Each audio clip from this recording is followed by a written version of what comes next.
Everyone, আসসালামু আলাইকুম। আপনাদেরকে ওয়েলকাম জানাচ্ছি জিয়ান আঞ্চলিক ভাষার পেজের পক্ষ থেকে। সঙ্গে আমি আছি, আমি জিয়ান ইসলাম। তো যাই হোক, ওইদিকে আর না যাই, কথা হচ্ছে যে আজকে এমন একটা ঘটনা আমার সাথে ঘটেছে ভাই, মাথায় নষ্ট, মানে হাসি আর থামাইতে পারতেছি না। যাই হোক, কথা হচ্ছে যে যাওয়ার সময় এক বড় ভাইয়ের সাথে দেখাতে, এই বড় ভাই নাকি আমার বিগ ফ্যান। তো দেখো কি কয়, বিগ ফ্যান ভাই, বিগ ফ্যান।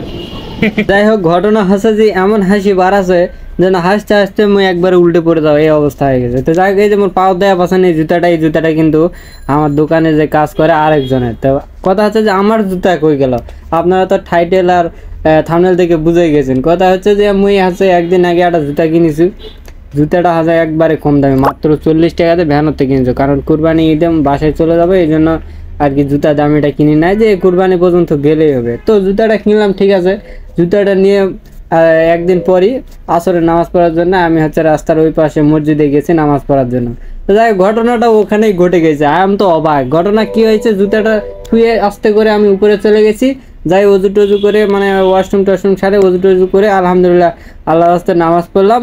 নামাজ পড়ে নিচে আসে, মানে হাসতে হাসতে নিচে আসে, নামে দেখি জুতা নাই। কিরে জুতা কই গেল, আমি তো অবাক। তো যাই হোক, আমি আবার মনে করলাম যে না, জুতা কি মনে হয় উপরে রেখে আসছি, তারা আরেকবার উপরে যায়। তো যেহেতু 2 তলার উপর নামাজ পড়ি, মসজিদ হচ্ছে 2 তলার উপর, আর নিচে হচ্ছে মার্কেট টার্গেট আর কি, এগুলো আর কি। তো আমরা উপরে চলে গেলাম, মুই আবার উপরে চলে গেলাম, আবার চলে গেছি। যাই দেখি যে আরে খুঁজে দেখলাম কোথাও নাই জুতা। আবার একবার ভুল করে যে ওয়াশরুমে রেখে আসলাম নাকি, এই জন্য আবার ওয়াশরুমে চলে গেলাম। যাই দেখি আরে ওয়াশরুমে কোনো জুতাই নেই, কিছুই নাই। তখন আমি এক সাইডে দাঁড়ালাম যে দেখি কোন জুতাটা থুয়ে যায়। আমার জুতাটা আমি চিনি, যেহেতু নাই। এখন লাস্টে কে বের হয় এবং এই জুতাটা কোন জুতাটা থাকে, তো দেখলাম যে না, কোনো জুতাই থাকলো না। এই হালার পালা ওর জুতাও নিছে, আমারটাও নতুন জুতাটাও নিয়ে চলে গেছে। তো যাই হোক, আমার জুতা বেশি দামি নয়, চিন্তা কথা ওটা নয়। কথা হলো এই জায়গা যে তুই চুরি করবো দামি জুতা চুরি করবো। আরে বেটা 30-40 টাকার জুতা চুরি করে তুই কি করবো? যাই হোক, জুতাটা নিছি, ভালো কাম করছি। তো ওটা বড় কথা নয়, এই জুতা আজকেই কিনবা, এই যাচ্ছ এই ভিডিওটা সম্ভব হচ্ছে জুতা। তো এই যে দেখা পাচ্ছেন অনেক নানান ধরনের জুতা আছে, কিন্তু কথা হচ্ছে মুই তো এলে জুতা কিনবো না, মুই কিনবো কম দামি জুতা। মানুষ যত চুরি করবে তত আরো কম দামি জুতা কিনবো। তো যাই হোক, সেদিনের জুতাটা হচ্ছে ভ্যানতে কিনেছিল, আর ভ্যান এখন নাই। তো ওই ভ্যান গেলে আর খুঁজে পাওয়া গেল না, এই জন্য মার্কেটের দিকে আসনু।